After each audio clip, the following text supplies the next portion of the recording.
Assalamualaikum warahmatullahi wabarakatuh. Perkenalkan, nama saya Septika Dewi, NIM 18102011019.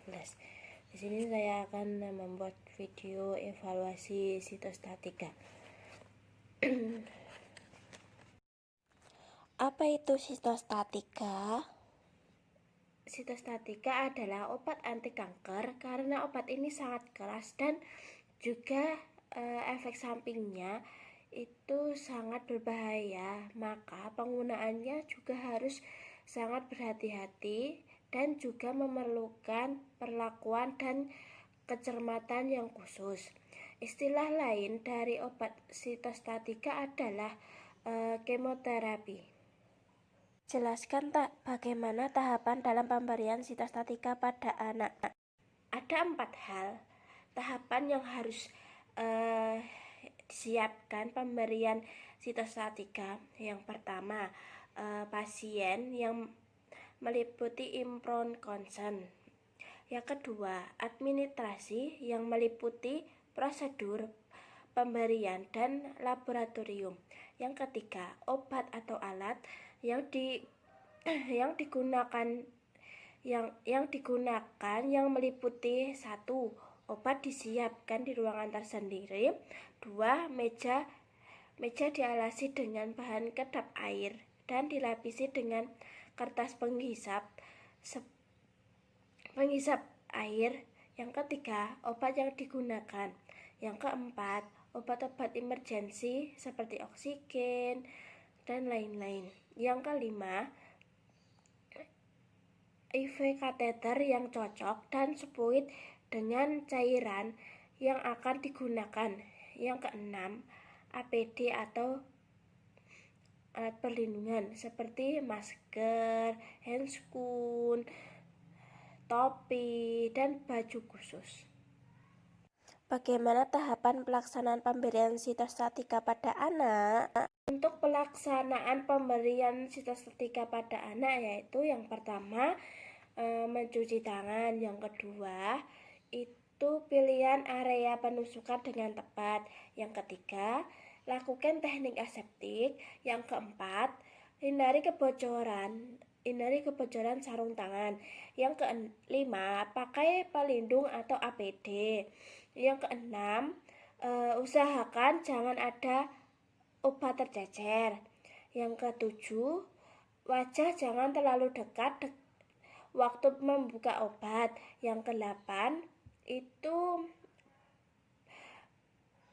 berikan label pada spuit. Yang kesembilan, apabila ada obat yang berceceran, segera bersihkan dengan kertas penghisap. Yang kesepuluh, masukkan obat ke kemoterapi. Yang ke-11, monitor pasien. Apa yang perlu diperhatikan dalam melakukan perawatan sitostatika pada anak? Ada beberapa hal yang harus diperhatikan dalam melakukan perawatan sitostatika pada anak, yaitu yang pertama, ditempatkan di ruang isolasi. Yang kedua, penunggu disediakan perlengkapan seperti masker, baju khusus, dan topi. Yang ketiga, melakukan tindakan dengan teknik aseptik. Yang keempat, melakukan pendidikan kesehatan kepada keluarga. Yang kelima, alat makan dan alat minum sebaiknya disendirikan. Apa jenis-jenis obat sitostatika? Untuk bermacam-macam obat itu ada golongan, diantaranya yaitu 1. Golongan alkilatinagel meliputi mesoleratamil, karboplatin, klorobusi, dan lain-lain. Yang kedua, golongan antimetabolis meliputi metrotectes, protokpuri, dan lain-lain. Yang ketiga, golongan plan A kalui, yaitu meliputi vincristin, inglastin, dan lain-lain. Yang keempat, golongan hormon. Golongan hormon meliputi kortikosteroid. Yang kelima, golongan enzim yaitu L-asparaginase dan lain-lain. Nomor 6. Apa saja efek samping yang ditimbulkan dari obat sitostatika dan bagaimana cara penanganannya? Untuk efek samping dan cara penanganannya yang ditimbulkan dari obat-obat sitostatika adalah yang pertama, obat intestin. Efek samping adalah konstipasi, gangguan sensori, kemudian kelemahan otot. Untuk konstipasi sendiri, penanganannya bisa mengonsumsi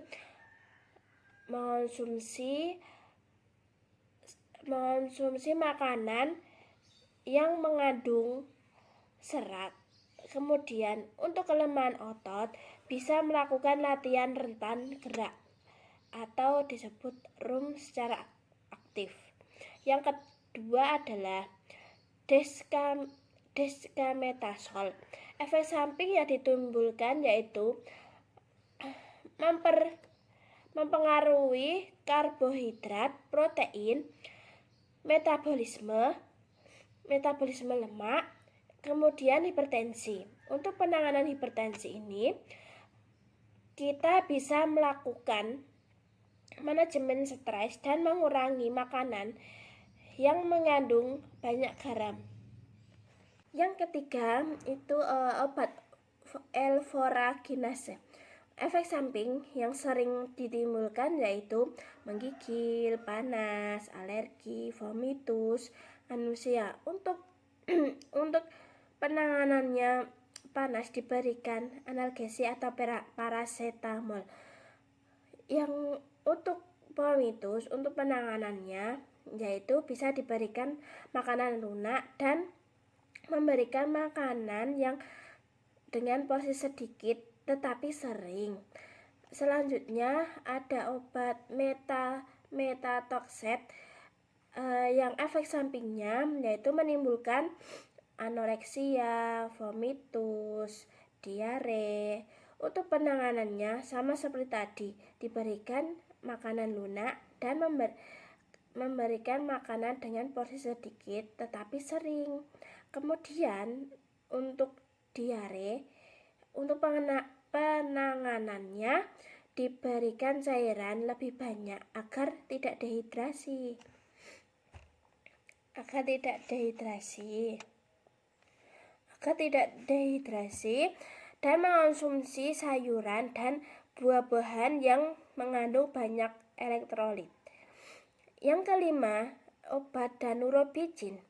Efek samping dari obat tersebut yaitu vomitus, stomatitis, hipermentasi kulit dan kuku. Terus untuk penanganannya sama seperti tadi. Untuk vomitus itu memberikan makanan lunak dan memberikan makanan dengan porsi sedikit tetapi sering.